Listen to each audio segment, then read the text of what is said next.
Hey hi, నన్ను వెంటాడే రాక్షస ప్రేమ episode 27 ఏంటో ఇప్పుడు చూద్దాము.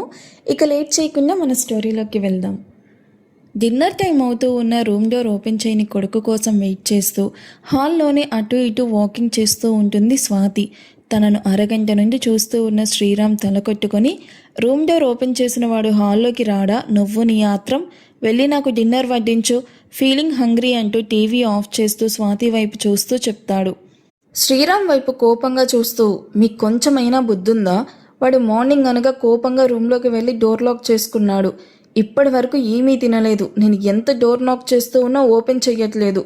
కొడుకు అలా ఆకలితో పస్తులుంటే మీకెలా ఆకలేస్తుంది అని విసుగ్గా అడుగుతుంది. మ్యారేజ్కి ముందు ఉండేది స్వాతి, నేను చేసుకున్నాక సగం పోయింది. ఆ మిగిలిన సగం ఇదిగో ఇలాంటి తిక్కలోని కన్నాక పోయింది. అయినా వాడు అలిగి తినకపోతే నేనెందుకు ఫుడ్ మానేయాలి? అసలు మీరు నిజంగా వాడికి కన్న తండ్రేనా? కొడుకు ఎక్కడైనా తినకుండా ఉంటే తండ్రికి అసలు ఆకలేస్తుందా? ఏమో మరి, నీ డెలివరీ అయ్యాక వాడికి నేనే డాడీ అని చెప్పావు. అవునో కాదో నీకే తెలియాలి అంటూ భుజాలు ఎగరేస్తాడు. రామ్, నేను సీరియస్గా అడుగుతున్నాను, మీరు సిల్లీగా ఆన్సర్ చెప్తున్నారేంటి? వెళ్ళి మీరైనా వాడిని పిలుచుకురాండి. పాపం వాడు మార్నింగ్ నుండి ఏమీ తినలేదు అంటూ డల్గా ఫేస్ పెట్టుకొని చెప్తుంది. వాడు తినకపోతే వచ్చిన నష్టం ఏమీ లేదు. ఒంట్లో కొవ్వైనా తగ్గుద్ది. ముందు వెళ్ళి నాకు వడ్డించు, నిద్ర వస్తుంది. మార్నింగ్ నాకు 7కే మీటింగ్ ఉంది, త్వరగా లేవాలి. అది కాదండి మన ఆకాష్. ఇప్పుడు నాకు వడ్డిస్తావా లేక పడుకోవాలా అని సీరియస్గా చెప్పడంతో ఇంకేం ఆర్గ్యూ చెయ్యలేక, సరే ఫ్రెష్ అయ్యి రాండి, ఈలోపు కర్రీస్ రీహీట్ చేస్తాను అని కిచెన్లోకి వెళ్తుంది. రామ్ ఫ్రెష్ అయ్యి వచ్చి కూర్చోగానే తనకి వడ్డిస్తూ ఉంటుంది. రామ్ మాట్లాడుతూ ఉంటే వింటుందే కానీ తన చూపు మొత్తం ఆకాష్ రూమ్ వైపే ఉంటుంది. స్వాతి, ఈ మామిడికాయ పప్పు చాలా టేస్టీగా ఉంది, ఏది ఇంకాస్త వెయ్యి అంటూ కాస్త రైస్ పెట్టుకుంటూ అడుగుతాడు. స్వాతి ఏదో ఆలోచిస్తూ పప్పుకి బదులు పచ్చడి వేస్తుంది. అది చూసిన రామ్, ఏం చేస్తున్నావు నువ్వు? నేను 1000 మంది పచ్చడి కాదు పప్పు అని స్వాతి వైపు విసుగ్గా చూడడంతో, హో అయ్యో సారీ రామ్, వినిపించలేదు, ప్లేట్ చేంజ్ చేస్తాను అని అది తీయబోతూ ఉండగా, పర్లేదు అంటూ అదే తిని కర్డ్ వేయి అనడంతో రామ్ చెప్పినట్టే కరెక్ట్గానే కర్డ్ వేసి సాల్ట్కి బదులు షుగర్ వేసి రామ్తో 4 చివాట్లు తిని తను తిని వెళ్ళిపోయాక ఆకాష్ కోసమే వెయిట్ చేస్తూ ఉంటుంది. నైట్ 10 అవుతూ ఉండగా రూమ్ డోర్ ఓపెన్ చేసుకుని హాల్లోకి వచ్చిన ఆకాష్కి సోఫాలోనే నిద్రపోతూ కనిపిస్తుంది స్వాతి. తనను చూసి కూడా ఆకాష్ ఏమీ పట్టనట్టు డైనింగ్ ఏరియాకి వెళ్ళి ప్లేట్లో ఫుడ్ వడ్డించుకొని తింటూ ఉంటాడు. స్పూన్ ప్లేట్లో నుండి జారి కింద పడడంతో ఆ సౌండ్కి నిద్రలేచిన స్వాతి డైనింగ్ ఏరియాలోకి వచ్చి చూడగానే శుభ్రంగా తింటూ కనిపిస్తాడు ఆకాష్. ఆకాష్ని చూసి నవ్వుతూ, అమ్మయ్య వచ్చేసావా? అయినా నన్ను లేపొచ్చు కదరా, నేనే వడ్డించేదాన్ని కదా, నీకెందుకు శ్రమ? ఇదిగో నీకోసమే చూస్తూ చూస్తూ నిద్రపోయాను. ఏదైతే ఏంటి, నువ్వు తింటున్నావు, నాకు అదే సంతోషం అంటూ చిరునవ్వుతో చెప్తూ తన పక్కనే కూర్చుంటుంది. ఆకాష్ స్వాతి వైపు కార్నర్ లుక్ ఇచ్చి మళ్ళీ తింటూ ఉండగా, ఇదిగో ఈ పిక్కిలు కూడా వేసుకొని నీకోసమే చేయించాను అంటూ ఆవకాయ పచ్చడి కూడా వేస్తూ, నువ్విక్కడి నుండి దూరంగా ఎక్కడికి పోవట్లేదు కదా ఆకాష్ అంటూ బెంగగా అడుగుతుంది. స్వాతి వైపు సూటిగా చూస్తూ, వెళ్ళకూడదనే కదా, ఎవరు చెప్తే వింటానో వాళ్ళతోనే చెప్పించి నన్ను ఆపడానికి ఇక్కడికి రప్పిస్తున్నావు, తెలిసి కూడా ఎందుకు అడగడం అంటూ హ్యాండ్ వాష్ చేసుకోవడానికి వాష్ మిషన్ దగ్గరికి వెళ్ళి హ్యాండ్ వాష్ చేసుకొని, నన్ను ఇక్కడి నుండి దూరంగా వెళ్లకుండా ఆపగలిగావు కానీ ఆ అమ్మాయిని మర్చిపోకుండా చెయ్యలేరు, గుర్తుపెట్టుకో మామ్. నా లైఫ్లోకి అమ్మాయి అంటూ వస్తే అది తనే, ఇందులో నో సెకండ్ థాట్. అప్పటి వరకు నాతో మాట్లాడుకో అని సీరియస్గా చెప్పి వెళ్ళిపోతాడు. రే ఆకాష్ ఆగు, ఆగు ఆకాష్ అంటూ ముందు నిల్చుకొని, ఎందుకురా ఇంత మొండిగా బిహేవ్ చేస్తున్నావు? ఎవరు ముక్కు మొహం తెలియని అమ్మాయి కోసం నాతో మాట్లాడను అంటున్నావు? ఇదేనా ఈ తల్లి మీద నీకున్న ప్రేమ? ఇన్నాళ్ళు మా ప్రేమ కంటే ఆ అమ్మాయి ప్రేమ ఎక్కువైపోయిందా నీకు? మామ్ ప్లీజ్, సెంటిమెంట్తో నన్ను మౌల్డ్ చేయాలని ట్రై చేయకు. నీకు ఆల్రెడీ చెప్పా, ఈ విషయంలో నేను ఎవరి మాట వినను అని. నేను ఇష్టపడిన వస్తువు కానీ మనిషి కానీ ఎలా అయినా నా సొంతం కావాలి, లేకపోతే అది ఎవరి సొంతం అవ్వకూడదు. అది ఎవరైనా సరే నేను ఇష్టపడ్డాక నాకే దక్కాలి. ఇది నా క్యారెక్టర్. ఈ విషయం నీకు కూడా తెలుసు. సో ఇక దీని గురించి డిస్కషన్ అనవసరం. నువ్వు ప్రేమించడానికి పెళ్ళైన అమ్మాయి తప్ప ఎవరు దొరకలేదా? మన బంధువులకి ఈ విషయం తెలిస్తే మొహాన ఉమ్మేస్తారు. కొంచెం అర్థం చేసుకో ఆకాష్. ఎవరమ్మా ఉమ్మేసేది? ఏది నా ముందుకు రమ్మను, నా స్టైల్లో చెప్తాను. అయినా పదే పదే పెళ్ళి పెళ్ళి అనకు మామ్, నాకు కోపం వస్తుంది. తను నాకు నచ్చింది అంతే. అయినా వాడికి భయపడి బ్యాక్ స్టెప్ వేయడం ఏంటి మామ్? వినడానికి కంపరంగా ఉంది. వాడి హ్యాండ్ చూసావా, ఐరన్లా ఉంది. వాడి వల్ల నీకేమైనా అవుతుందేమోనని నా భయం. ఒక్కగానొక్క కొడుకువి, నీకేమైనా అయితే నేను ఉండలేను అంటూ ఆకాష్ చేపట్టుకుని కన్నీళ్లు పెట్టుకుంటుంది. మామ్ ప్లీజ్ డోంట్ క్రై అంటూ స్వాతి కన్నీళ్లు తుడిచి, నేనేమైనా కిడ్నా వాడు కొడుతూ ఉంటే చూస్తూ ఉండడానికి? టెంపుల్లో అంటే తనని చూసి మైమర్చిపోయి వాడితో దెబ్బలు తిన్నాను. ఏది ఇప్పుడు నా ముందుకి రమ్మను, నా పంచ్ పవర్ ఎంతో చూపిస్తా. తెలుసుగా 10 years నుంచి మార్షల్ ఆర్ట్స్ నేర్చుకుంటున్నాను. నాతో పెట్టుకుంటే వాడికే డేంజర్. ఈ విషయం గుర్తుపెట్టుకోండి గాయస్, తర్వాత మాట్లాడుకుందాం. నువ్వు ఫైనల్గా ఒకటి చెప్పు మామ్, ఈ విషయంలో నీకు ఓకేనా కాదా? కాదంటే చెప్పు, హైదరాబాద్లోనే వేరే హౌస్ తీసుకుని అక్కడికి షిఫ్ట్ అయిపోతాను. అబ్బా ఆగరా, నువ్వు నీ కంగారు, నన్ను కాస్త ఆలోచించుకొనివ్వు. అయినా రేపు తను వస్తుంది కదా, తనేం చెప్తే అదే ఫైనల్, సరేనా? ఇక వెళ్ళి పడుకో అంటూ ఆకాష్ని రూమ్కి పంపించేసి వరుణ్ డీటెయిల్స్ ఆర్టీఓ ఆఫీస్ నుండి రావడంతో అవి చూస్తూ తన రూమ్కి వెళ్ళి మొబైల్ తీసుకొని నిద్రపోతూ ఉన్న రామ్ వైపు ఒకసారి చూసి ఎవరికో కాల్ చేసి మాట్లాడుతూ, రేపటికల్లా వాడి కాళ్ళు చేతులు విరిగి హాస్పిటల్ బెడ్ మీద పడాలి. మినిమం 6 months బెడ్ రెస్ట్ తీసుకోవాలి. అలా కొట్టాలి, కానీ డౌట్ రాకూడదు. డబ్బు గురించి ఆలోచించకండి, ఎంతైనా పర్వాలేదు, నా కొడుకు ఆనందం ముఖ్యం అంటూ నవ్వుతూ కాల్ కట్ చేసి, రే ఎంత ధైర్యం ఉంటే నా కొడుకు మీదే చేయి చేసుకుంటావు, అయిపోయావురా నువ్వు అని నవ్వుతూ బాల్కనీ డోర్ క్లోజ్ చేసి రూమ్లోకి వచ్చి బెడ్ మీద ప్రశాంతంగా కళ్ళు మూసుకొని నిద్రపోతుంది. కాంతమ్మ పెట్టిన కేక విని ఫ్రెష్ అయి బయటకు వచ్చిన వర్ష కాంతమ్మని అలా చూసి వరుణ్ వైపు కోపంగా చూస్తుంది. హిహిహి సారీ వర్షు, కాంతం బరువుని మేనేజ్ చేయలేక ఇలా పడేశాను అని చెప్తూ కాంతమ్మ చేపట్టుకుని జాగ్రత్తగా పైకి లేపుతూ, కాంతం ఆర్ యు ఓకే అంటూ కాంతమ్మ మొహంలోకి చూస్తాడు. ఏమోకేనో ఏమో బాబు, అమ్మా నడుం విరిగిపోయిందిరా బాబు, అయినా పొద్దున్నే పిచ్చి పట్టినట్టు ఆ గెంతులేంటి బాబు, ఏమైంది నీకు అని నడుం పట్టుకుని పైకి లేస్తూ అడుగుతుంది. కాంతమ్మ చెప్పింది విని వర్ష వరుణ్ వైపు చూస్తూ, ఏం చేస్తున్నావు వరుణ్ నువ్వు? నానమ్మని ఎందుకు అలా పడేసావు? పైగా డ్యాన్స్ చేస్తున్నావంటుంది. మార్నింగ్ ఏమైనా పిచ్చి పట్టిందా ఏంటి నీకు?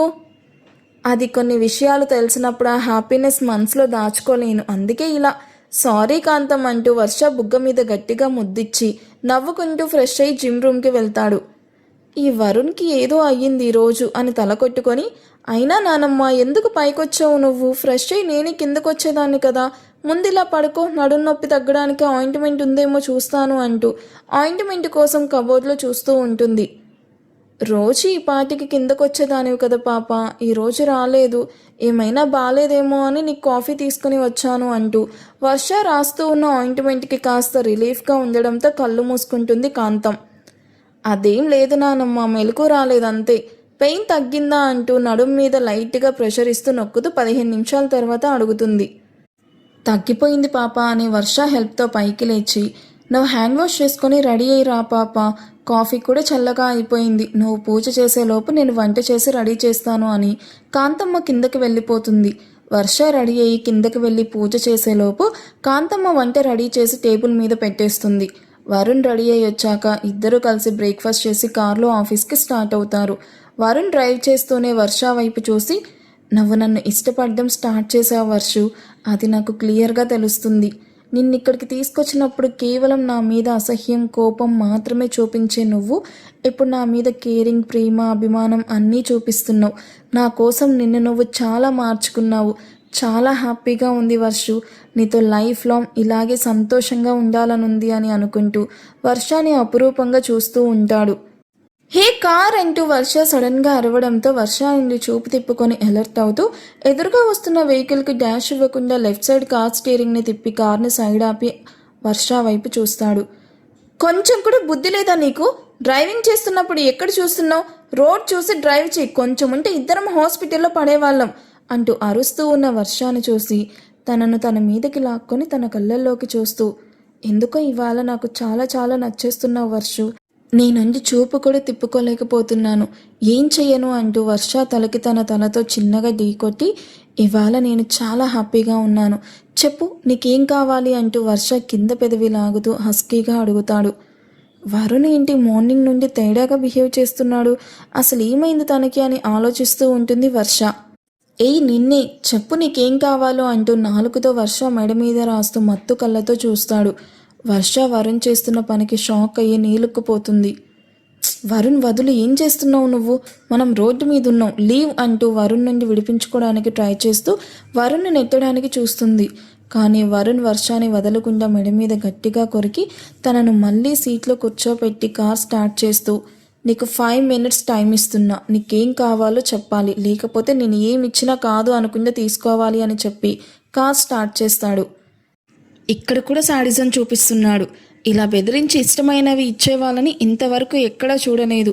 అయినా ఇలాంటి కోపిష్టి మొగుడు నాకే ఎందుకు దొరకాలి, నా కర్మ కాకపోతే అని నోట్లోనే తిట్టుకుంటూ ఘాటుపడ్డ మెడ మీద మెల్లగా రబ్ చేస్తూ, ఈడియట్ చూడు ఎలా కొరికాడో, నీ పర్మిషన్ లేకుండా టచ్ కూడా చేయను అని చెప్పి నిన్నటి నుండి ఓవర్ యాక్షన్ చేస్తున్నాడు.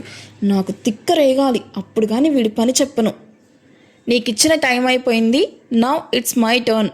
నేను ఏం గిఫ్ట్ ఇచ్చినా నువ్వు తీసుకోవాలి అంటూ కార్ని ఆఫీస్ రూట్ వైపు కాకుండా మరోవైపు డ్రైవ్ చేస్తూ ఉన్న వరుణ్ వైపు కంగారుగా చూస్తూ, వామ్మో ఇప్పుడు వీడు నన్ను ఎక్కడికి తీసుకెళ్తున్నాడు? బలవంతంగా ముద్దులు పెట్టినట్టు నాకు ఇష్టం లేకుండా ఫస్ట్ నైట్ చేసుకోవడానికా? ఆ ఆలోచన రాగానే వర్ష ఒళ్ళంతా చెమటలు పట్టేస్తాయి. అంతలోనే మేకపోత గంభీరత్వం చూపిస్తూ, నా మీద చేయి వేయని, అప్పుడు చెప్తా నాకు అసలే కరాటే వచ్చు, అందులో నాది బ్లాక్ బెల్ట్ అని మనసులోని, దేవుడా ప్లీజ్ వరుణ్ణి అడ్డుకునే స్ట్రెంగ్త్ నాకు ఇవ్వండి ప్లీజ్ ప్లీజ్ అని కళ్ళు మూసుకొని వేడుకుంటూ ఉన్న తనకి కార్ ఆగిన సౌండ్ రావడంతో గుండె కొట్టుకోవడం ఆగిపోతుంది. వెంటనే, చూడు వరుణ్, నాకు ఇష్టం లేకుండా నా మీద చేయి వేస్తే ఊరుకొని చెప్తున్నా అంటూ ఎదురుగా ఉన్నదాన్ని చూసి షాక్ అయ్యి వరుణ్ వైపు చూస్తుంది. వరుణ్ చిరునవ్వుతో కార్ దిగి తన వైపు చూడడంతో ఏడుస్తూ కార్ దిగి వరుణ్ని గట్టిగా హక్ చేసుకుని ఏడ్చేస్తుంది. వరుణ్ నవ్వుతూ వర్ష చుట్టూ చేయి వేసి తల నిమురుతూ, నీకు డైమండ్ నెక్లెస్ కొన్నా ఇంత హ్యాపీగా ఫీల్ అవ్వవని నాకు తెలుసు వర్షు, అందుకే నీకు ఎంతో ఇష్టమైన ప్లేస్కి తీసుకొచ్చాను. అయినా ఇంటికి రావాలి, వీళ్ళతో మాట్లాడాలనే కదా ఇన్నాళ్ళు ఏడ్చావు, తీరా నిన్ను మీ ఇంటికి తీసుకొచ్చాక ఇలా ఏడుస్తున్నావేంటి అని ప్రేమగా తన కన్నీళ్లు తుడిచి నుదుటిన ముద్దు పెడుతూ తనని దూరంగా జరుపుతాడు. వర్ష నవ్వుతూ వరుణ్ చేయి పట్టుకొని, నిజంగా నన్ను ఇంత సడన్గా మా ఇంటికి తీసుకొస్తావని అస్సలు ఎక్స్పెక్ట్ చేయలేదు, thank you Varun, thank you so much అంటూ ఆనందంతో కన్నీళ్ళు వస్తూ ఉంటే అవి ఆపుకుంటూ నవ్వుతూ చెప్తుంది. ఈ వరుణ్ ఆలోచనలు ఎవరి ఊహకి అందవు వర్షు. అయినా మీ ఇల్లు చూడగానే నన్ను వదిలి ఇంట్లోకి పరిగెడతావో అనుకుంటే నన్ను హక్ చేసుకొని ఇలా చేపట్టుకుంటూ నన్ను వదలకుండా పట్టుకున్నావేంటి? నీకు వెళ్ళడం ఇష్టం లేకపోతే చెప్పు, వెనక్కి వెళ్ళిపోదామని నవ్వాపుకుంటూ అడుగుతాడు. అమ్మో వరుణ్ణి నమ్మడానికి లేదు, తీసుకెళ్ళిపోతాడు అని అనుకొని, ఓహో లేదు నేను ఇంట్లోకి వెళ్తాను అని చిన్నపిల్లలాగా గెంతుతూ డాడీ డాడీ అంటూ ఫాస్ట్గా ఇంట్లోకి పరిగెడుతూ ఉన్న వర్షాన్ని చూసి నవ్వుకుంటూ కేర్ఫుల్ అని వెనుక నుండి అరుస్తూ కార్ లాక్ చేసి తన వెనకే ఇంట్లోకి వెళ్తాడు. కిచెన్లో ఉన్న మాధవి బెడ్రూమ్లో షర్ట్ వేసుకుంటూ ఉన్న నరేష్లకి వర్ష వాయిస్ వినిపించడంతో ఇద్దరు మొదట భ్రమ అనుకొని అసలేం పట్టించుకోలేదు. కానీ ఈసారి కాస్త గట్టిగా వినిపించడంతో ఇద్దరు ఒకేసారి హాల్లోకి ఫాస్ట్గా వచ్చి చూడగానే హాల్లో నిల్చుకుని తమ వైపే నవ్వుతూ చూస్తూ ఉన్న కూతుర్ని చూసి ఇద్దరికి నోటి నుండి మాట రావడం లేదు. వర్ష గురించి ఎక్కువ ఆలోచించడం వల్ల నరేష్కి ఎక్కడ చూసినా వర్షానే కనిపిస్తూ ఉండేది. ఇప్పుడు కూడా అలానే కనిపిస్తుంది అనుకొని మధు ఎంత డైవర్ట్ అవ్వాలి అని చూస్తున్న వర్ష నా కళ్ళ ముందే ఉన్నట్టు అనిపిస్తుంది. ఇప్పుడు కూడా మన ఎదురుగా నిల్చుకొని మన వైపే నవ్వుతూ చూస్తున్నట్టుంది అని బాధగా చెప్తాడు. నాకు కూడా అలాగే ఉందండి, వర్ష మన ఎదురుగా నిల్చుకొని డాడీ మమ్మీ అని పిలుస్తున్నట్టు మన వైపే చూస్తున్నట్టు అనిపిస్తుంది. అక్కడ ఎలా ఉందో ఏంటో, తనతో మాట్లాడాలనుంది, ఎప్పుడు కాల్ చేస్తుందో ఏంటో అని డల్గా చెప్తుంది. ఏంటి నీకు కూడా కనిపిస్తుందా? ఒకే భ్రమ ఇద్దరికి ఎలా వస్తుంది? అంటే ఇది భ్రమ కాదు, నిజమా?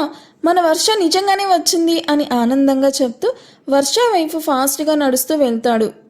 నరేష్ని చూసి ఏడుస్తూ డాడీ అంటూ గట్టిగా హత్తుకుని ఏడ్చేస్తుంది వర్ష. వర్ష నువ్వు నిజంగానే వచ్చావా అంటూ కూతుర్ని ముద్దు పెట్టుకుంటూ ఆశ్చర్యం అండ్ అయోమయంతో సంతోషంగా దగ్గరకు తీసుకుంటాడు. నిజంగానే వచ్చాను డాడీ, ఎలా ఉన్నావు అని కన్నీళ్లతో నరేష్ షర్ట్ని తడిపేస్తూ అడుగుతుంది. మాధవి ఇద్దరిని అపురూపంగా చూస్తూ కన్నీళ్లు తుడుచుకుంటూ సంతోషంగా ఇద్దరి వైపు చూస్తుంది.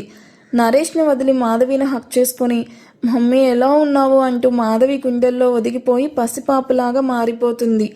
మాధవి వర్ష తల నిమురుతూ బాగానే ఉన్నాం వర్ష, నువ్వెలా ఉన్నావు అంటూ సడన్గా తనని దూరం జరిపి నువ్వు ఇక్కడికి ఎలా వచ్చావు అంటూ టెన్షన్గా అడుగుతుంది. వెళ్ళిపో వర్ష, మళ్ళీ ఈ విషయం గురించి వరుణ్కి తెలిసి గొడవ పెద్దదవుతుంది. మధు, ఏం మాట్లాడుతున్నావు నువ్వు? వాడెవడికో భయపడి మన కూతుర్ని తన ఇంటి నుండి వెళ్ళిపో అని అంటావా? తెలిస్తే తెలియనివ్వు, వచ్చి మన అమ్మాయిని ఏమైనా కొడతాడా? వాడిచ్చి నా కూతురు మీద పడనివ్వు, వాడిని ఊరికే వదిలిపెట్టను. ఏంటండి మీరు కూతురికి సర్ది చెప్పకుండా అల్లుడితో గొడవకి దిగుతా అంటున్నారు? వర్ష అల్లుడికి తెలియకుండా వచ్చినట్టుంది. అలా చేస్తే అల్లుడికి కోపం వస్తుంది, అప్పుడు గొడవ పెద్దదవుతుంది. అల్లుడిని ఒప్పించి ఇద్దరు కలిసి రాండి వర్ష. వెళ్ళు త్వరగా, అల్లుడికి తెలియక ముందే నువ్వు ఇంట్లో ఉండాలి. మధు అంటూ నరేష్ ఏదో అనబోతూ ఉంటే వర్ష మధ్యలో అడ్డుకొని, డాడీ రిలాక్స్, నేను ఎక్కడికి వెళ్ళను, మీరు ప్రశాంతంగా ఉండండి అంటూ మాధవి వైపు చూసి, మా నువ్వేం కంగారు పడకు, నేను వరుణ్కి చెప్పకుండా రాలేదు. నేను ఇక్కడికి వస్తున్నట్టు తనకి తెలుసు, అంతేకాదు నన్ను ఇక్కడికి తీసుకొచ్చింది తనే అని మాధవి బుగ్గలు లాగుతూ సంతోషంగా చెప్తుంది. ఏంటి వర్ష నువ్వు చెప్పేది? వరుణ్ నిన్ను ఇక్కడికి తీసుకొచ్చాడా? నమ్మలేకపోతున్నాను అంటూ నరేష్ వైపు ఆనందంగా చూస్తుంది. నరేష్ కూడా మాధవి వైపు ఆశ్చర్యం, ఆనందం, బాధ కలగలిసిన ఫీలింగ్స్తో చూస్తాడు. అయ్యో నిజమ్మా, కావాలంటే అది చూడండి అని మాధవి నరేష్లకి కాల్ మాట్లాడుతూ ఇంట్లోకి వస్తున్న వరుణ్ని చూపిస్తుంది. నిజంగా వరుణ్ వస్తూ కనిపించడంతో మాధవి చాలా హ్యాపీగా ఫీల్ అవుతూ వర్ష వైపు నవ్వుతూ చూస్తుంది. వరుణ్ని చూసి నరేష్ మొహం తిప్పుకొని సోఫాలో సెటిల్ అవుతాడు. కాల్ కట్ చేసిన వరుణ్ వర్షాన్ని చూసి నవ్వుతూ లోపలికి వచ్చి మాధవి కాళ్ళకి నమస్కరించి, ఎలా ఉన్నారు అత్తయ్య అని అదే చిరునవ్వు మెయింటైన్ చేస్తూ అడుగుతాడు. బాగున్నాం అల్లుడు గారు, వస్తున్నట్టు చెప్పనే లేదు, రాండి కూర్చోండి అంటూ వరుణ్కి సోఫా చూపెట్టి వర్షాన్ని తీసుకుని కిచెన్లోకి వెళ్తుంది. ఇది దీని హడావిడి అని మాధవిని చూసి తలకొట్టుకొని వరుణ్ వైపు చూస్తాడు నరేష్. కాలు మీద కాలు వేసుకొని తన వైపే చూస్తూ, హాయ్ మామ, ఎలా ఉన్నావు అంటూ నవ్వుతూ అడుగుతున్న వరుణ్ని చూసి ఒళ్ళు మండుతూ ఉంటే, ఇంకా బతికే ఉన్నా అంటూ విసుగ్గా చెప్తాడు. ఏంటి మామ, రాక రాక అల్లుడు ఇంటికి వస్తే ఇలాగేనా మాట్లాడేది? అయినా నిన్ను అంత ఈజీగా చావనిస్తానో చెప్పు అంటూ బాగా ఉక్కగా ఉంది, కాస్త విసనకరత అలా విసరొచ్చు కదా మామ అనగాని, ఏంటి నేను నీకు విసరాలా అని కోపంగా వరుణ్ వైపు చూస్తాడు.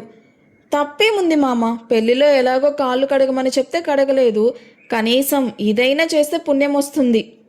పుణ్యం కాదురా, నువ్వు నా అల్లుడు ఎప్పుడయ్యావో అప్పుడే నాకు పాపం చుట్టుకుంది. మాధవి ఇద్దరికి టీ ఇచ్చి వెళ్ళడంతో తను తాగుతూ నరేష్ వైపు చూస్తూ, ఏంటి మామ నువ్వు తాగట్లేదు? అత్త బాగా చేసింది, తాగు. నాకేం అక్కర్లేదు, నువ్వు తాగు. టీ సిప్ చేస్తూ, మరి నీకేం కావాలో చెప్పు మామ. వరుణ్ వైపు విసుగ్గా చూస్తూ, విషం విషం కావాలి, ఇస్తావా? With షుగరా without షుగరా?